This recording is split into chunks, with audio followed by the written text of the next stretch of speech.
கர்நாடகா மாநிலம் உத்தரகண்டாவில் பார்த்தீங்கன்னா நேற்று முன்தினம் பெய்த கனமழையால் சிரூர் பகுதியில் வெள்ளப்பெருக்கு ஏற்பட்டது. இந்த வெள்ளப்பெருக்கில் கங்கவள்ளி ஆற்று பகுதியில் எல்பிஜி டேங்கர் லாரிகள் அடித்து செல்லப்பட்டது.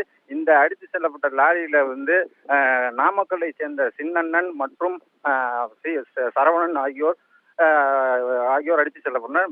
தருமபுரி மாவட்டத்தைச் சேர்ந்த முருகன் என்பவரும் அடித்து செல்லப்பட்டார்.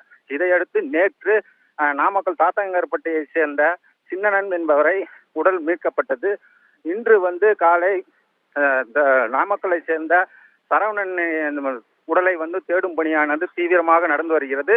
தருமபுரியை சேர்ந்த முருகனின் உடல் தற்போது அங்கு மீட்கப்பட்டுள்ளது. அந்த மீட்கப்பட்ட உடல்களை மாவட்ட நிர்வாகம் சார்பில் தங்கள் நாமக்கல் பகுதிக்கு கொண்டு வர அனைத்து ஏற்பாடுகளும் செய்யப்பட்டு வருகின்றன. பிரவீன், உங்களுக்கு நன்றி காதர் பாஷா.